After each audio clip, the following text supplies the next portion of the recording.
I look old. No. You're fat and I'm ancient. No, seasoned. Seasoned. That's like where we get the. That's where we get the white stripe in at. That's I didn't even. We haven't done any precursor. What are we even? No. What are we doing? Hi. So, how's it going, everybody? Back. Hi, we're here. 307 Reacts. It's us. It's us. Believe it or not. Been a minute. Yes, Okay. we are here. We're alive. For everyone that thought we weren't alive or something tragic or crazy had happened, it's Matt. That's Chris. 307 Reacts. Yeah. We're here. We are in beautiful Washington Park here in Casper, Wyoming. Very nice. And I guess we're doing just a little video update for everybody and just letting everybody kind of know what's going on because we haven't been active since February. I'm pretty sure it's February. I've been keeping a pretty tight timeline over the last 8 months, 6 months. And it's February since the last time we posted. So here we are. It's us. Look, it's actually him. And it's actually me. We're here. It's us. This is not AI. This is really happening. Okay. So basically, we had a whole bunch of shit happen. Number one, I got married, so that was cool. Got a little guitar string in there, super dope. And literally on the same day or day before, Matt had run into some trouble. So go ahead and tell them your story, okay? Man, okay. Leave that part to you. I'm not getting into details, okay? If any of you guys want to know the details of what happened, feel free to message me on Instagram or Facebook, and I'm more than willing to like delve it out for everybody that's going on, or for everybody that's wondering what's been happening. But essentially, I got in some trouble with the law. Me and my ex-girlfriend at this point, who I'm not going to name names for anybody that's been following us. You can figure that out on your own. You can deduce where we're going from this. But I got in some trouble with the law because me and my ex-girlfriend had been going through some things for a while, and things came to basically a boiling point, and it ended up in a I don't even know what to call it. I don't even know what to call it. Gotten some trouble, basically, is where I'm going to leave it. And if you want more information, again, get a hold of me. I'll tell you more. But that altercation essentially led to me not being able to access our studio up until later this summer. Based on the way the laws work around here and how things work in Wyoming, and the way we are around here, the way the law basically operates around here. We're in a women's state, and so she kind of got control of a lot of things. One of those things being my house, where we record all of our videos until September. So basically what it boils down to is we're out of the studio until September 1st, and then we can come back and we can start recording videos.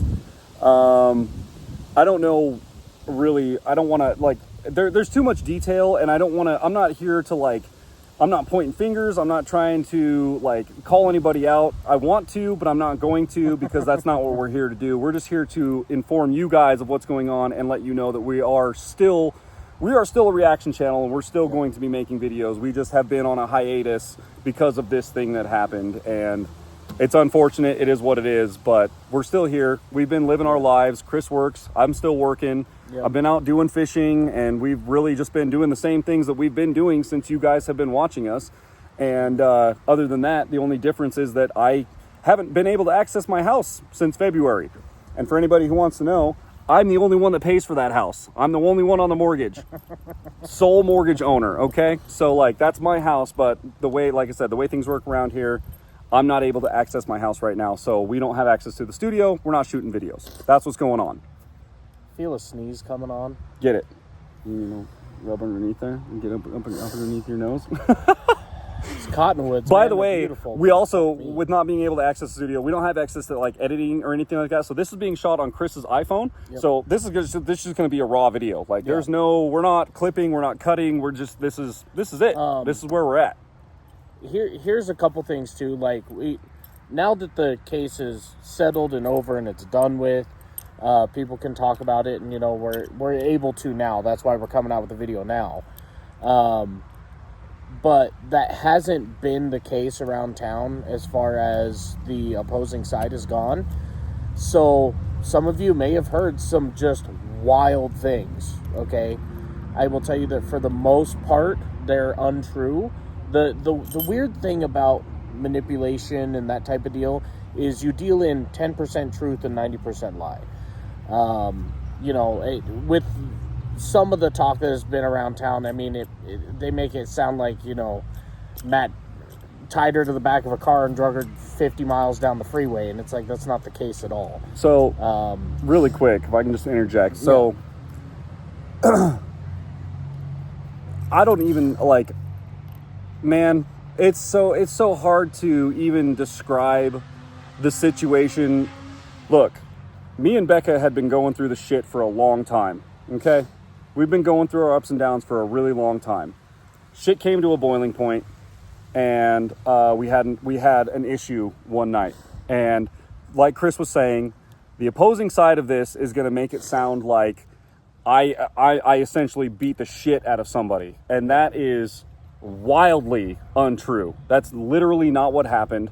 The initial charge that I got charged with has actually been reduced.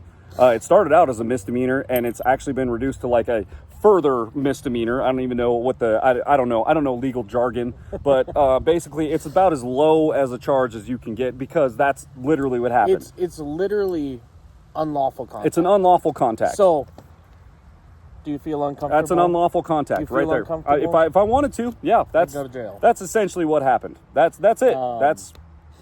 So yeah, it's a really poorly written law to begin with, and like the whole premise of the thing is, well, if you felt unsafe, and it's really hard to write laws on a feeling, you know what I mean?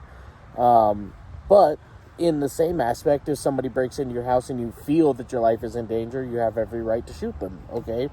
So, like, it's kind of a give and take, unfortunately. The thing I don't understand with this law is, if you felt so unsafe and so uncomfortable in this person's home that they owned, and it's all of their property, if you're so unsafe and you feel uncomfortable and you're like, you feel endangered or whatever the case may be, wouldn't you want to get out of there as soon as possible? Wouldn't you want to pack up your things and just get out of there and forget that ever happened and try and erase that part from your life? Yeah. I'm just saying, like, that's just. I don't know, man. The thing is like the truth is what matters, you know, and you know, Matt has said, yeah, you know, I pushed her. I didn't push her down a flight of stairs. I didn't push her into the wall. I didn't push her through a wall, right? Get away from me. Let's say. But here's the thing, the truth matters, and if you're willing to sit there and say, this happened and it sucks, and because of that I have to accept these consequences, that's the best you can do. However, there's been a lot of manipulation and lie from the other side, right? So I'm not saying at all, and I don't think Matt's saying at all, that what happened was legal or illegal. That part doesn't matter. I know exactly what I did. What I did. And I know the lines that I crossed, and I am willing to accept the fact that I did cross a line. However, I feel like the punishment absolutely does not fit the crime. Yeah. It would be the same scenario as if some drunk guy was up in your face at a bar and wouldn't leave you alone and was just up in your chest, and then honestly tried to start fighting you, and you were making space, essentially. Yeah. Get away from me. Like, I don't want to do this, and I don't want to have to put hands on you. Like, get away from me. Yeah. That's it. That's where we're at. The problem with what's been said around town as far as the other side, it somehow has my wife involved. Like, we're getting nasty messages from my family talking shit about me and my wife. And Chris isn't involved in this at all. This is my problem. You know, here's the thing. Like, regardless, me and Matt are friends. Me and her are family. But family, number one, isn't everything. And number two, I would be willing to work more with her if she wasn't deceptive in the aftermath of everything. I have, and this is probably the first time Matt's hearing anything about it, because, well, during the case I can't talk about it. I was tasked with picking up his mail. No big deal. There had been multiple occasions where here's the thing, and Matt could tell you this, I was very, very, very, very, very cautious about what I did, what time I did them, who I contacted when I did it. Yep. What I was and wasn't allowed to grab. Like, I asked a lot of questions because I don't want to be in that gray area. I want to definitely be on the right side of the line. And at this point in life, there are things that, like, you have to have confirmation of, and you have to mostly have written confirmation, whether that be a text message or whether that be a phone call, whatever the case may be. You want to make sure you have that thing on record, because you don't want to be caught up in any of the bullshit. What I would do is I would go to pick up the mail, and I would park in front of the house, and I would call, hey, is there any mail? She would say yes or no or whatever, but on a couple occasions, no, I'm at work, I'll have so-and-so check who's staying and watching the dogs. Oh, okay, cool. Give me a call back, let me know. I'm sitting in front of the house, okay? So-and-so's car is not there, okay? Nobody's car is there. Gives me a call back. Oh, she went out and checked, there's no mail. Okay. That's cool. So you know what? I said, well, I'll come by tomorrow then. Oh, okay, yeah, sounds good. So I come by the next day, and her car is there. The friend's car is not, okay? And I call, hey, is there any mail today? I don't know. She's home. Let me have her go out and check. I'll give you a call back. Okay, cool. So I'm sitting in front of the house, okay? Where my mailbox is at, in case anyone's unfamiliar with where mailboxes are at houses, they're in front of their house. Oh, and I'm sorry. I got the vehicles wrong. The friend's car is there, but hers is not. Yeah. Okay. So she calls me back. Yeah, she went out and checked. There's no mail. And Chris is sitting. So I'm sitting there. I'm like, okay, well, maybe the friend is being dishonest. Maybe she's inside watching a movie, doesn't want to get out of bed to go check the damn mail. Okay, whatever. Like, that's not her problem. I get that. So I leave, and I go home, and my wife goes, oh, you know who came into the shop today? And I said, who? She goes, oh, well, Matt's ex came in. Your cousin came in. Oh, really? Interesting. She get a piercing or tattoo or whatever? Oh, she got a piercing. Oh, okay, cool. Was there anybody with her? Yeah, that friend that's always hanging around with her. So her friend that was at home going to check the mail for me is sitting next to her in a car while she lies to me about the, why? Is there any reason? Like, who are you protecting? It's the mail. Like, there's this weird codependency thing that I've only heard through the grapevine. There's this weird codependency thing going on that I don't even... And the friend that we're talking about, again, won't name names, and I know I said a name earlier, but I mean, you guys... anyone that follows us, you guys know. But the friend of my ex, I've known this girl since 7th grade. I've been great friends with this girl since 7th grade. And then all of a sudden, there's this weird camaraderie between these two people who I've had conversations with this friend about, like... Well, to be realistic, neither of them can maintain healthy relationships with men in their lives. Okay. So that kind of makes that's sense. a very valid point, actually. Yeah. Wow, I didn't even think about that, but you're not wrong. You are not wrong. The thing is so, like, I got a message from this girl who is friends with my cousin, and she was the one that just said horrible things. So I don't have the friend's phone number, but I do have my cousin's. So I call her, ask her about it. And I get led on this wild rabbit trail about, oh, well, I didn't lie about anything in the case and blah, blah, blah, blah, blah. And I was like, listen, I'm not here to contest that. Listen, obviously something was said to this person, and my wife is involved, and she shouldn't be. Dude, I said, if people want to be upset with me, that's whatever. Okay, like, I have a role in this because the business was run out of the thing, and you know, I'm family here and good friends here, and like, I'm in the middle of it. I get that. But Kenna has not even been over to the studio in over a year. Since we did the creep video. Yeah. I think that was the last time she was at the house, was when we did the creep video. And that was, I don't know when that released, but I know it was not this year. I know it was last year, around Christmas, maybe before. I can't remember what it was, but... that's another thing. If you want to drag my name through the mud, that's fine. Yeah. I've been a local musician in this town for over 20 years. My name has been dragged through the mud. That's fine. Drag it, dude. That's fine. I can handle that. I'm not worried about that. Like the people who know me and respect me for who I am and what I do, their opinion isn't going to change because they know me and they've been around me and they know who I am as a person. Yeah. That's fine. Say whatever you want about me. I'm my own person. I have no one associated with me that has any responsibility to anything that's going on in my life and my decisions. When it comes to the fact that like you're going to start slandering my business partner's wife's name for no reason at all. No reason. Like, hold on. What is going on here? Yeah. Like, she has no involvement and literally doesn't want to be involved. As nobody outside of this would want to be involved. No. It's not a thing. It'd be like one of your friends asking you, like, "Hey, my buddy's girlfriend or whatever is going through this thing, and they need you to be a part of it." Most of you guys would be like, "Man, that sounds like a real rough spot. I don't, I support you, but I don't know. I don't really want to be involved. Hang out with a beer over here." Exactly, like the same. So I don't. It bewilders me that the other party is going out and first of all, like I said, slandering my name, saying that I basically beat her within an inch of her life, which. Again, message me. Anyone that wants to talk about it, message me. Like I will explain literally everything that happened within legal boundaries. I will explain everything that I can and tell you exactly what's going on from my perspective and things like that.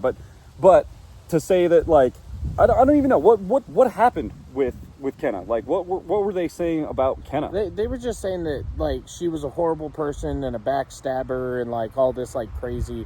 Like, I don't remember the exact terminology. I have the message. She's not even involved. She hasn't... What?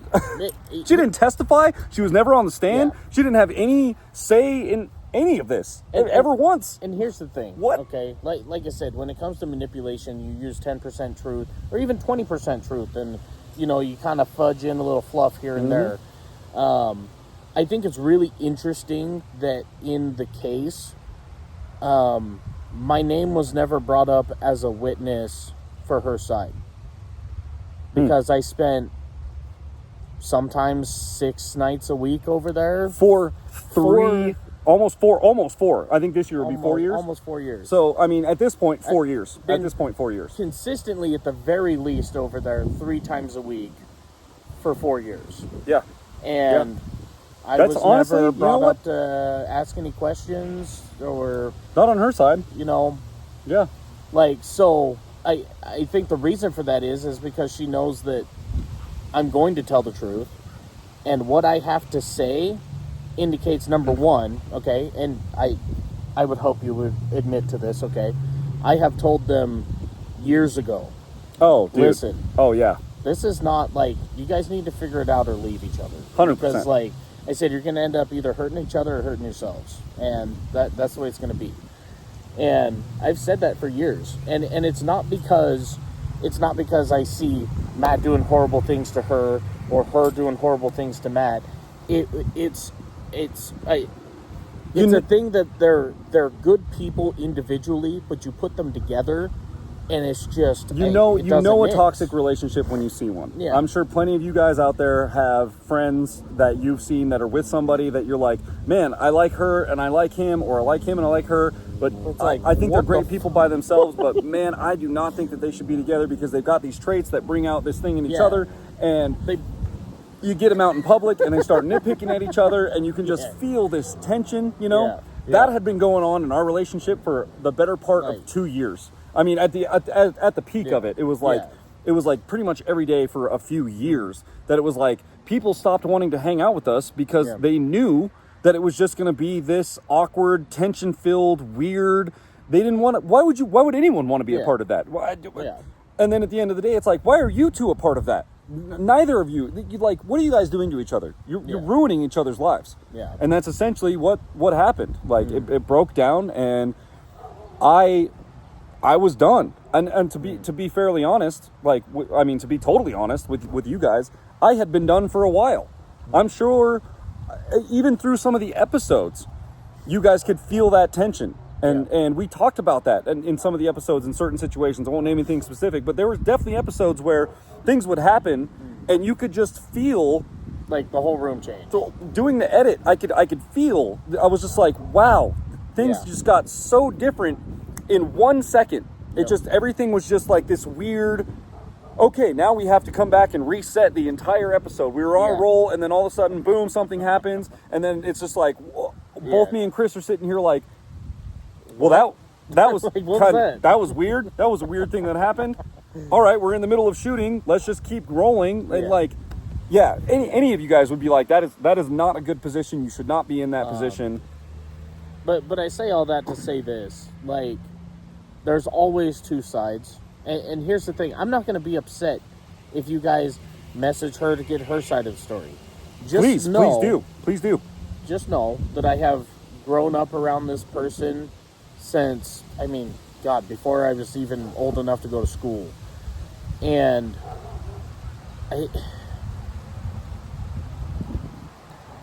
it's hard because you want to support your family, but at the same time, when you're being lied to over nothing, like, it's not a big deal to get the mail. It's just not. Like, if you would have said, hey, I'm at the ink spot getting a piercing, okay, cool, I'll come back and check later. Like, there was no reason. It is a court-ordered, arrangement that Chris is allowed to go to my house and get my mail.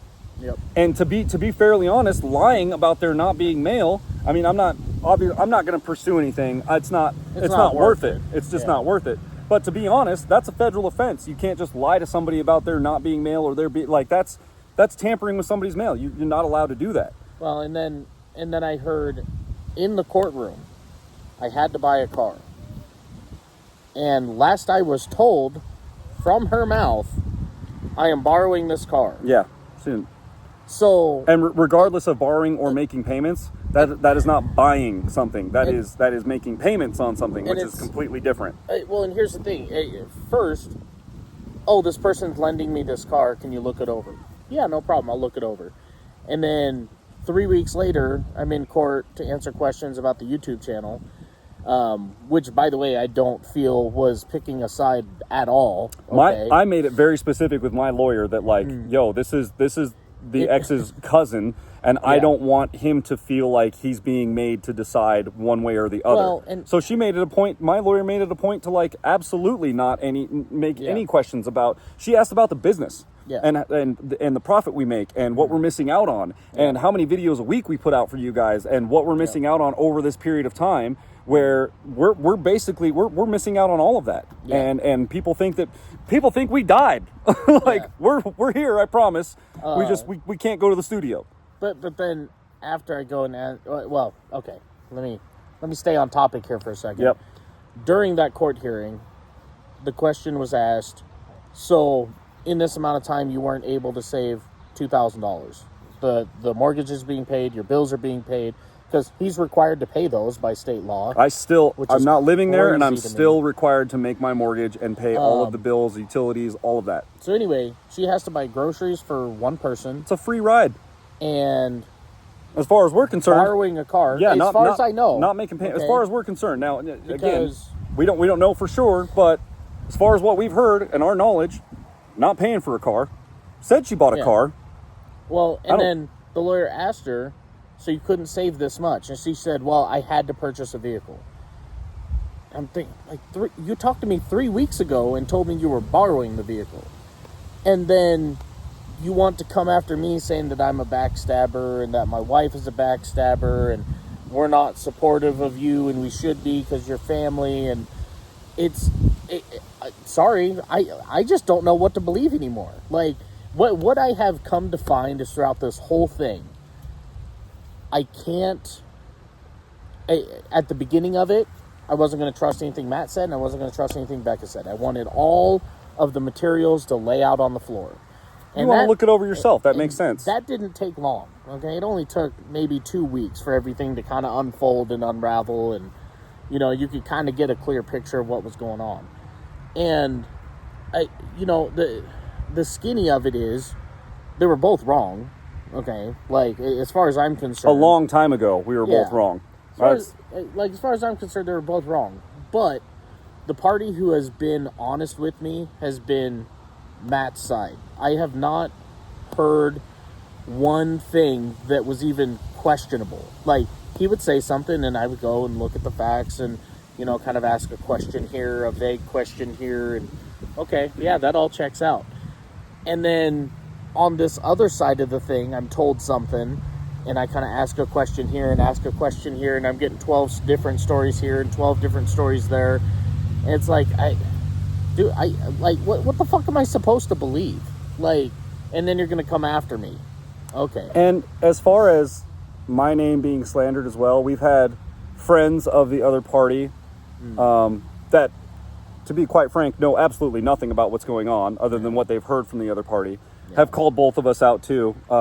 Me specifically for being a piece of shit, and I can't believe that, Chris, I can't believe you would side with Matt because of after what he's done to her. Well, and the part that kills me is they go, after you've seen what he's done, oh, well, if I saw so much, how come I wasn't asked to come to a court hearing? And let me just say, after what I've done for her, so what have I done? Let me start at the top here. First thing I did for her, she got a DUI in 2019. Yeah. Leaving the bar. As we were leaving the bar, it was Thanksgiving 2019. As we were leaving the bar, this girl's blacked out drunk, refuses to get in my car. We're outside the bar, and there's a little balcony section on top of the bar, and we're trying to leave. And I have a friend that can corroborate this. We're trying to leave the bar, and I am trying my hardest to get her in my car because I understand how drunk she is, and she's a liability. Like, there's a possibility you're going to get a DUI tonight.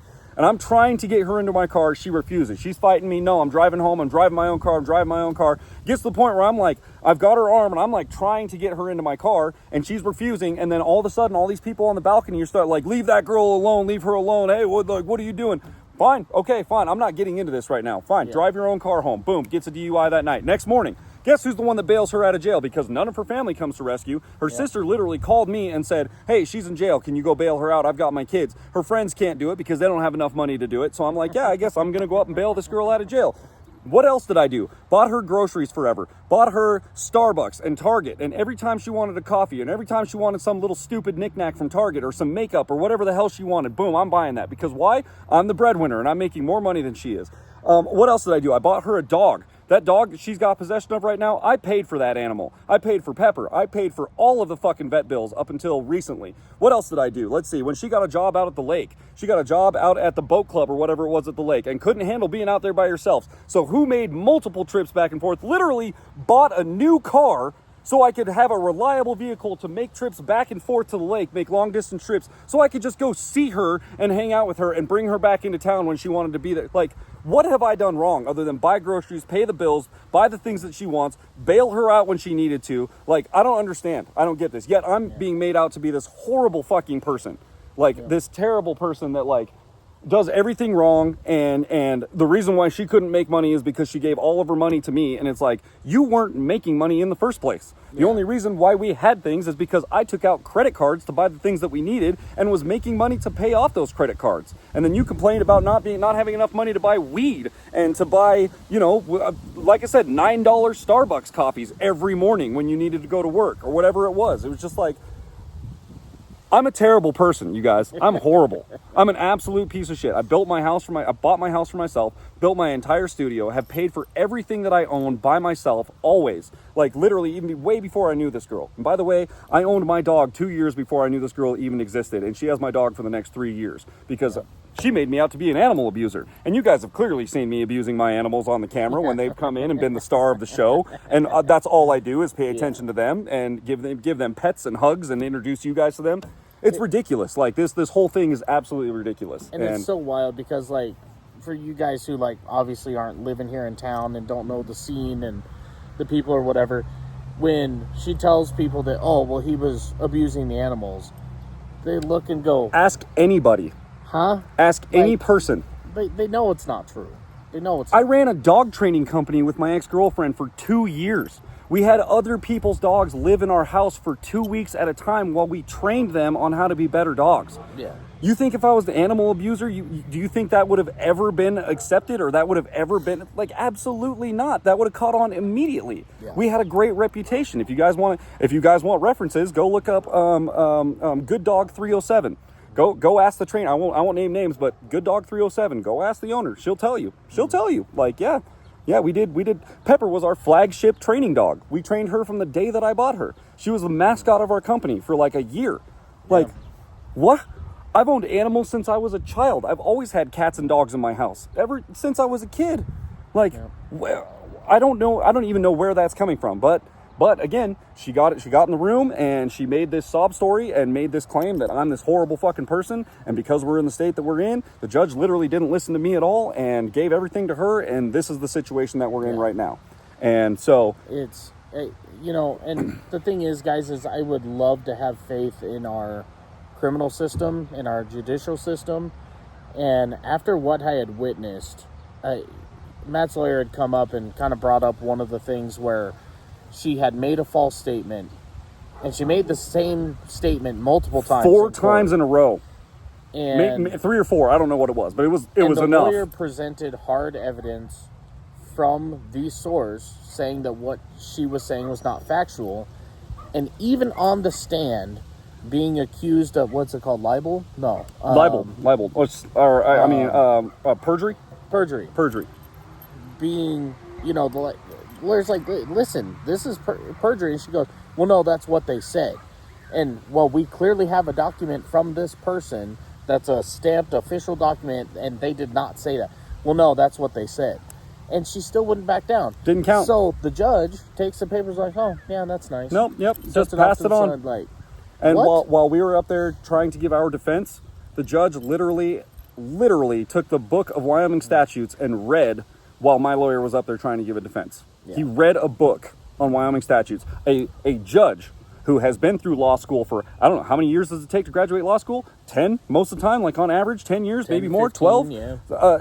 Literally read a Wyoming statute book while my lawyer was up there giving my defense. Yeah. So, like you said, I also want to believe that the you know, the system is in place to help people, but in certain cases, and especially after what I've been through over the last, I mean, now it's been 6 months. We're coming on 6 months. By the time I get home, it will have been 8 months since I've been at my house. My house. I'm paying the mortgage for 8 months. Yep. And I don't know what the economy is like in the places that you guys live, but I know we've got it pretty easy here as far as the economy goes. Most people are paying most people are paying way more than we are. So you guys can do the math on what 8 months of a mortgage costs without you literally being able to go home. Not to mention the fact that I'm also paying rent at another place. So not only am I paying my mortgage, but I'm also paying rent for somewhere else to live while I'm going through this whole thing. So I like to believe that the system is in place to help people, but after things like this, I'm just like, man. They really will just, I mean, it's this victim statement where woe is me and misery and I can't do anything and the world is out to get me and there's nothing I can do about it. And apparently, I don't know because I'm not friends with this person anymore on Facebook, but I have heard through the grapevine that this person has gone out and made claims on Facebook that like, oh, you guys probably think I'm a giant piece of shit, blah, blah, blah, this and that. First of all, number one, yes, we do think you're a piece of shit. Second of all, she's making claims about, oh, I can't make any money. Things are really tough and it's hard right now. Yet when she got in the room and was saying to the judge that, oh, the only reason why I can't make money is because I'm giving it all to Matt. Now all of a sudden, she's not paying a dime for anything and she still can't make money. So why is that my fault? And how is that my fault?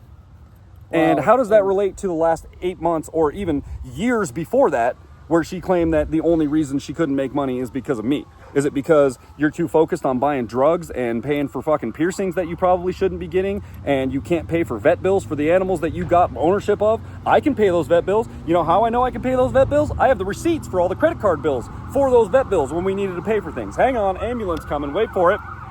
He's having a coronary, guys. They're coming. They're coming for me. I'm like, my veins sticking out of my neck. You can't see it, but like, I've been really wanting to get this stuff out for a long time, and I'm not asking anybody on here. I'm not asking any of you guys to take my side. We're just out here to basically clear the air and let you guys know that we're still here. We're going. Go ahead. Basically, the deal is the other side, which, by the way, against the judge. The judge says, until this whole thing is over, okay, and the ruling's been made, don't talk about it outside of court. And the other side has gone to Facebook and Instagram and Snapchat. All over the place. And just posting everything, everywhere, talking to everybody in town. And if you guys don't believe us, go look. Now that it's over, okay, I'm sick of all of this stuff going completely uncontested. Yep. There's no harbinger of truth, let's say, okay? They basically have, oh, this one person said all this stuff, and then, well, where's Matt at? Where's Chris at? My voice doesn't get heard. I just don't get heard on anything. Yeah. She says one thing, and that's it. That's the end of the day. That's it. So it's we just want to get out here and let you guys know that, like, the thing is I wish the best for her. She's got a lot of growth to do. We all have a lot of growing to do. And it's your family, man. It's hard not to. It's hard not to say, you know, like, I have family members that are in shitty situations, and like, I look at it from both sides too. It's like, man, you fucked up. You shouldn't have done that. But at the same time, like, I want you to get out of that situation. The thing is like, I've seen, especially the females in my family on my dad's side, go and do this cycle of, you know, constant. Sorry, I have like a mustache hair in my nose, or I got something going on. Allergies for sure. Oh yeah, bro. Yeah. You got them good. You got a couple nose hairs up in there. Oh yeah, dude. We're getting old. We're getting old, man. Okay. But they've gone through cycles of lying and manipulation and using men for places to live, and dude, lying for money. Dude. And, you know, this. I mean, we could talk for 2 hours. Horrible behavior. Oh man. And I mean, the thing is for a long time, she held off and she wasn't that person because she didn't want to be like them. And over the last couple years, I've seen it fall. And now, and by the way, it like literally was like this. That side of the family. And then it was like, boom. That side of the family, I don't talk to them. I don't associate with them. I don't help them with Chris's anything. dad also doesn't talk to them. My dad doesn't talk. My brother doesn't talk to them. It comes in the family line. Like, this has been going on for generations. It's not just this younger part of the family. It's like Chris said, the moms, and aunts and grandmas, and it cycles all the way back. Yeah. And I tried for a long time because I got told. Chris gave me warnings. He gave me tons of warnings, even before when I barely met this kid. He gave me tons of warnings about, like, hey man, just, you know, be careful. Yeah. I've seen the patterns, and I think she's doing good. You got to watch yourself. Yeah. And, you know, as the lover and wanting to be the guy, you know, you're like, well, I know, but I support this girl, and I think she's doing good, and I think we have a good thing here. And then over the years, it just crumbles. It crumbles into pieces until it, like I said, it reaches a breaking point, and the entire building comes down, you know? And it just, that's what happened. That's literally what happened. I don't want to see her, because she's held off for so long, I don't want to see her go down the same path. And if she continues any longer, she will continue to be like the rest of the family, and I'm going to have to let go. And at this point, I'm okay with letting go if that's the path she's going to choose, which it's kind of sizing up to be that way, but there's always hope, I guess. Those are the decisions you have to make in life, man. You know, we've all lost friends to choices like that. You know, you come to these crossroads. Here's a personal thing about me. Okay, been working on myself a lot for the past 4 years, and things that I used to be super giving and loving, and I'm like, you know what? Because of that, people are walking over me, and I get taken advantage of, and I do more than what's required of me. And I'm burnt out, and I'm ragged, and I just can't do it anymore. And so, to fix that, I went like far the other way, where it was just, I was cold, I don't give a fuck, like, oh, you upset me one time, fuck you, like, I ain't doing it. Yeah. But as I'm getting older, there has to be a middle ground. And that's where I'm at right now, is trying to figure out when is it time to let go and say fuck you. And, you know, I feel like in this instance it's getting close. It's really close. But that's one of those things to life. Like let me know down in the comments what's something that you're working on.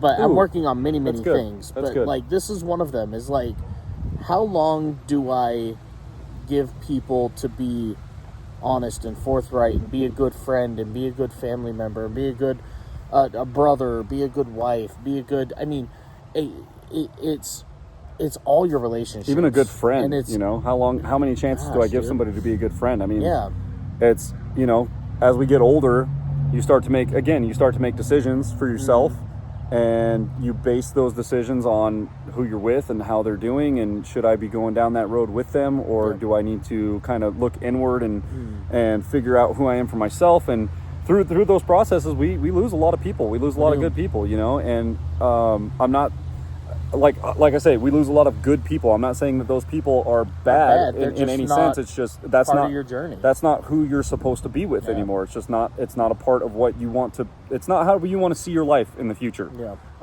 They want to go do their thing. That's fine. You know, I've got friends that I've musician friends that, you know, shit, I'm 35 years old now, guys. Like, I love playing music and I love being in bands and I love playing shows, but at a certain point it's like, man, that's not my destiny anymore. Yeah. I can play music and I love recording and I love the engineer life and I love doing that thing, but as far as like getting out and like, oh dude, we're gonna make it and we're gonna go on tour and we're gonna like do this like, no, we're not gonna go on tour because my knees hurt and I don't want to do that. I don't want to sleep. I want to be in bed by 9. I don't want to sleep in a van for 2.5 weeks or 3 weeks or whatever it is, and have to live. I don't want to do that anymore.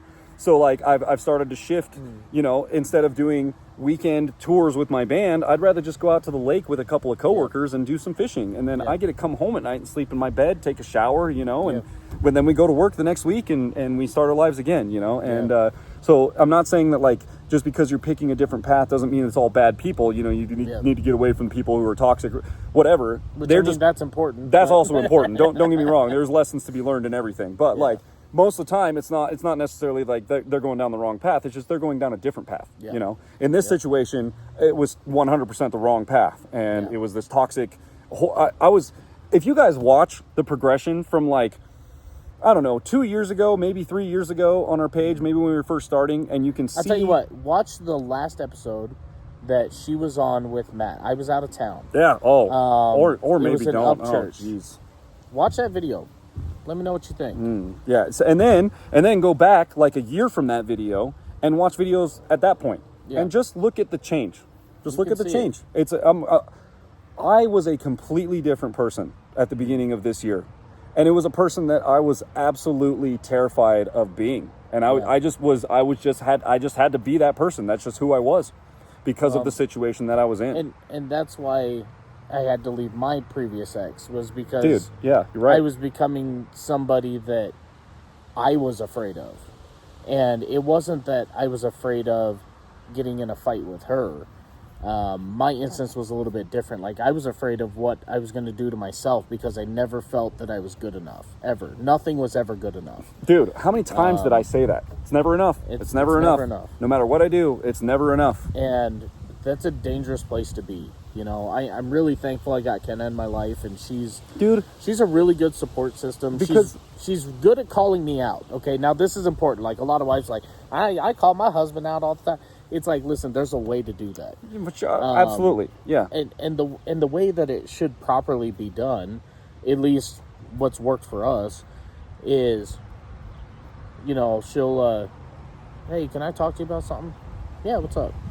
So 2 or 3 days ago, she usually gives it like a couple days. You got to let it marinate. Yeah. Let it marinate. Well, see what happens. And the thing is like at that point, she can, she's angry in the moment, but then she lets it sit. And then usually the next day she's like, okay, I'm not mad about it, but like I definitely still need to think about it. And she'll think about, okay, what about that actually upset me? Yeah. And she'll, hey, we were at Olive Garden, and I asked you a question. You kind of snapped at me, and I couldn't understand that. Like you didn't think about it in that moment, but it affected me. Yeah. And I'm sitting there thinking like, I did what? Did I snap? And you're like, I really? And then okay, so then she lays out the scenario. And you're like, and what you guess think I maybe might have. wasn't a snap, all of a sudden you're like, shit. That was a snap. And then I get to sit back and go, okay, so what was I feeling? What was I doing that day? What was going on? And then I take some time for self-reflection. I go, okay, let me explain to you what was going on in my mind. And, what I did wasn't wrong because my intent wasn't to snap or make her feel bad. And, but did she have a right to be upset? Well, yeah. Like, I can't be responsible for her feelings, and she can't be responsible for mine. But we have to meet in the middle.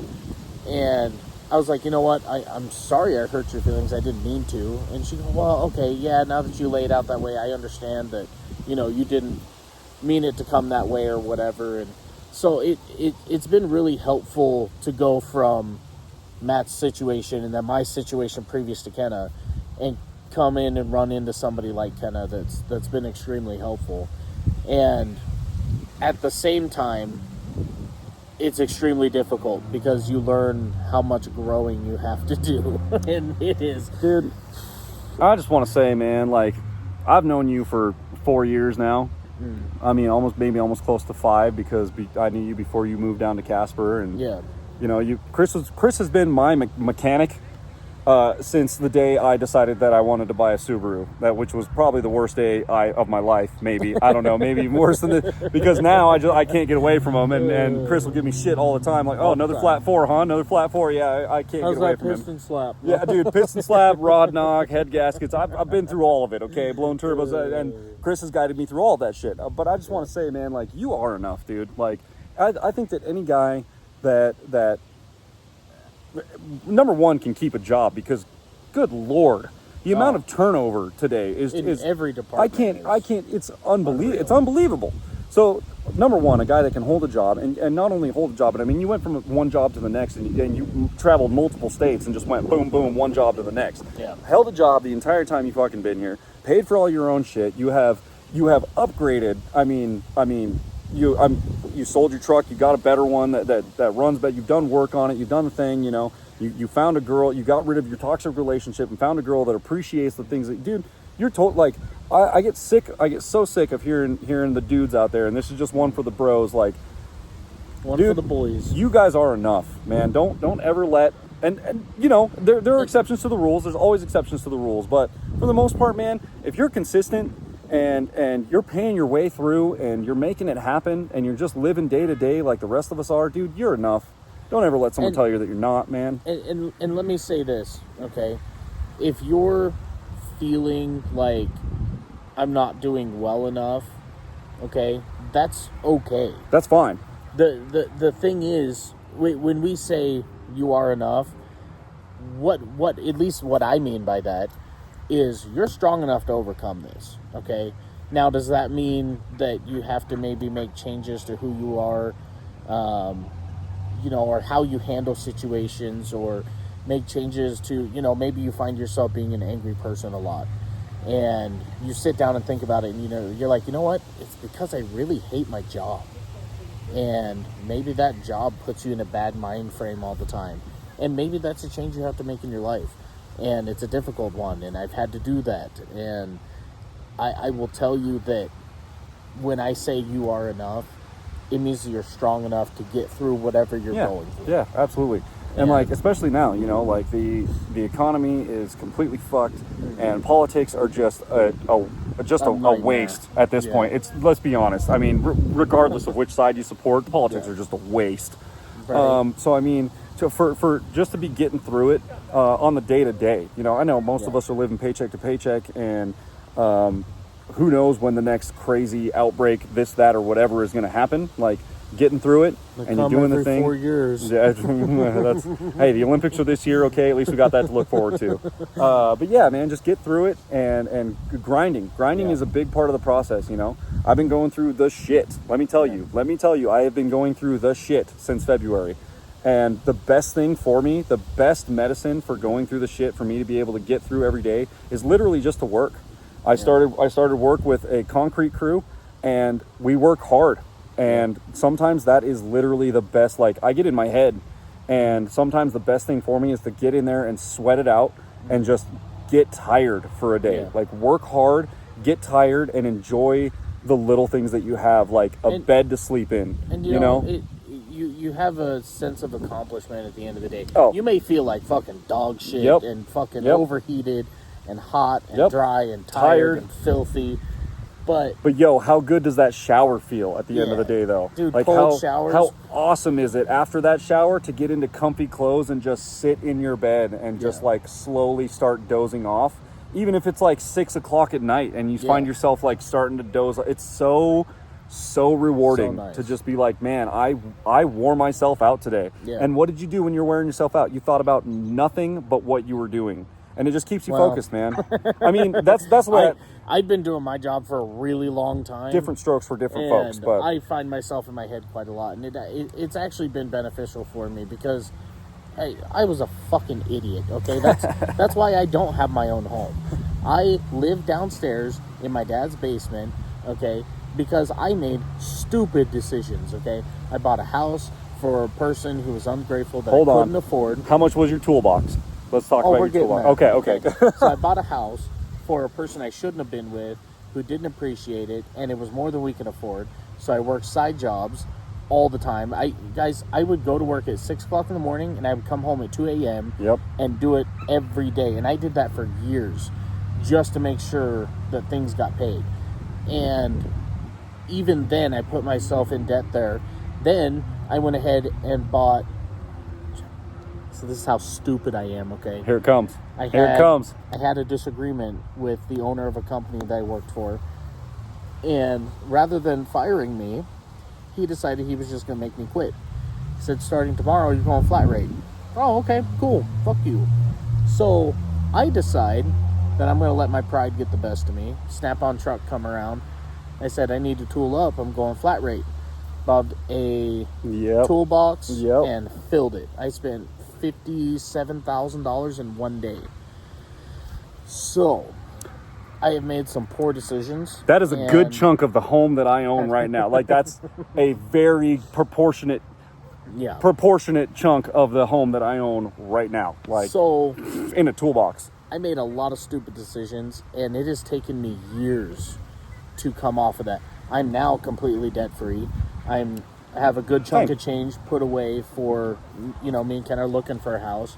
Not quite there yet, but we got a good chunk of money saved up in the bank. We've been doing things a little bit differently, but like the growth of who I was 5 years ago, or even 4 years ago when I started this YouTube channel to where I am now, I would say that this YouTube channel and this community and you guys have been a large help in seeing myself grow, because there's only so much that your mind can perceive about yourself.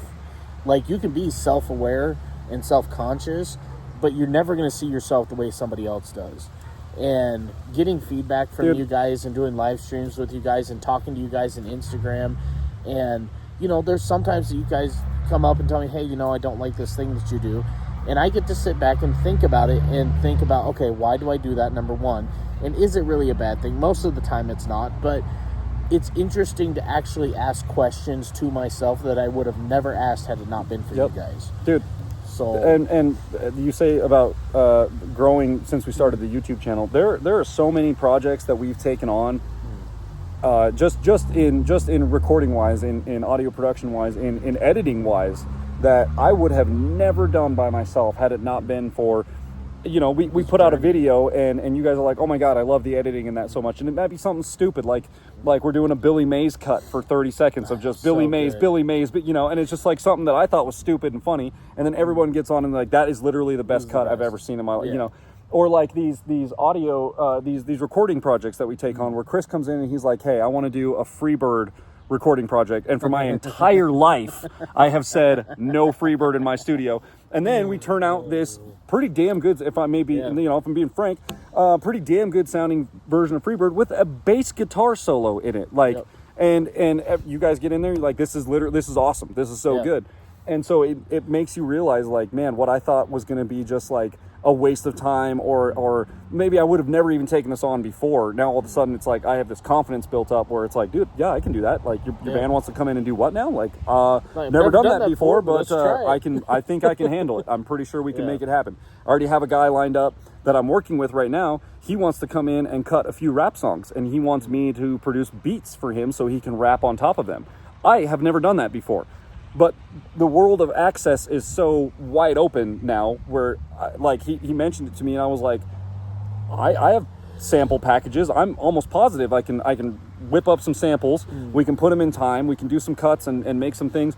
And, I mean, dude, I'm not going to rap on any of this stuff, but if you've got the lines, and I've been listening to him at work, and he goes through and he'll do some freestyle at work and stuff, I'm like, bro, you're pretty good. Like, so I think I can put drums under that and so a little bass thing or whatever, and like I think we can cut you a couple rap songs. So I've already got clients lined up for after we get back in the studio that for stuff that like I would have never even approached had it not been for the things that we've done over the last few years, and it kind of opens it up, and it's like I think I can handle that now. Like it's definitely a confidence builder for sure. Yeah, and it's I'm just glad that we've got to grow with you guys through the last 4 years, or the last 3 years. We're working on a fourth year. Yeah, I think this has been kind of a sad year this year. Yeah, I think technically this is year 4. I don't know if we're going to count it or not, but this is technically year 4. Maybe we'll call this year 3.5 because we'll only have like 4 months this year to actually do videos. But yeah. But like growing with you guys and being where we are now and having all the things happen, the thing is ever since we started this,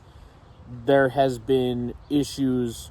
And I mean, every relationship has issues. Absolutely. But this was a catalyst that kind of sparked something in her that says she's good with it and she wants to support it, and then all of a sudden all the actions speak differently. Things change so quick, man. And those are those red flags you got to watch out for. Absolutely. Like when somebody says they love something because you're doing it, and then when you actually go to do the thing with them and they're having a horrible time, boom, right there, like red flag. Just be aware for those things. Just be on the lookout for that kind of stuff. But that being said, I believe the whole intent behind staying in the house, because she has places to go, she just won't. I don't even want it. Like I said, message me. I'll talk to you. I believe the whole intent is just to destroy what we've created here. Yep. And 100%. Regardless, it's not going to happen. We've been told we have a mediocre fame on YouTube. And to be honest, that was one of the best compliments I've ever had in my life. Congrats. Good luck with your mediocre fame. And I was like, oh, we're mediocrely famous? Oh. Like, damn, okay, yeah, hell yeah, cool. I'm into that. Like, I don't consider myself famous in any aspect of any part of my life for anything. And for someone to come out and say, try and insult us and tell us that, like, oh, you guys are mediocre. And it's like, mediocre fame is still fame as far as I'm concerned. So what's up, guys? Glad you're here. Like, thank you guys for watching with us. But, like, I don't consider myself that. But it's just interesting to hear these perspectives from people that it's like, wait, what now? But that being said, what people don't realize is that it's not me and Matt that make the channel. It's you guys. Literally all of you guys. If it weren't for you guys, it would just be me and Chris sitting in this park, which is a beautiful park, don't get me wrong. We love our Washington Park. But, I mean, it would just be two idiots staring at a camera, which it is right now. It is right now. Just two idiots staring at a camera while traffic goes by and just having a spiel and kind of having a diary. But the fact that you guys are going to come through and watch this, and you're still here and you've been hanging out, and even the guys on Patreon is still going to happen, I promise. So if you're still on there, we appreciate the hell out of you guys staying with us. You know, it's the $5 a month or whatever it is, and I know there's not been anything posted, but it's the same reason that this has been going on. So that will happen. So if you're still there, we appreciate it. If you canceled your membership and you're going to come back, that's awesome. That's fine. We don't care, whatever. It doesn't matter. We appreciate the shit out of all of you guys for being here. Every comment that comes through, I know it's been a while. We had a few months there where we weren't replying because we were in this amalgamation of bullshit that we're going through. But and it's like, I don't know how to reply to this. So I know that I made it a point a few weeks ago, and I went through and replied to probably, I don't know, shitload. A couple hundred messages where it was just like, where are you guys at? And just old messages. And I just went through and replied, we'll be back in September. We're back in September. We got some things going on. We're back in September. So just as like a thank you guys, like we seriously appreciate it. The channel's nothing without you guys. And here's the thing. We could die tomorrow, and the channel's still going to be there because you guys are still going to watch the videos. Yep. And we had a recent viewer that came through and just started watching all of our videos and was like, I can't believe I just found you guys. And he literally went all the way back to episode 3 and just started watching from there. And he's just been watching, man. I think his first name is Prozac or his YouTube handle is Prozac. Yeah. We appreciate the hell out of you, man. Thank you. Like, keep watching, dude. That's literally what keeps us alive on this. And like Chris said, long after we're gone, these things will still exist on a server somewhere. Google will keep it for as long as they want to until they blow up, and then it'll be gone. But until then, we will live on through this, and you guys are the ones that keep that going. So thank you guys so much. Seriously. We appreciate you guys. We love you guys. We figured it's time we get in touch. So, anyway, I'll leave you with this clip of Jordan Peterson with some very fantastic advice, something you should definitely listen to. So if you made it to the end of the episode, let's see some horns in the chat. Clouds. We love our cloud emojis. Bring them on. Bring them on. Sorry for the wind. If there's any wind noise in the mic, we did this on Chris's iPhone. We obviously don't have our mics and all our shit set up here. So we are in Wyoming, and the wind blows like crazy here. So we appreciate it. Thank you, guys. That being said, I do stream on Twitch, or I'm going to start streaming more. I've streamed three times last week. So I will be on Twitch.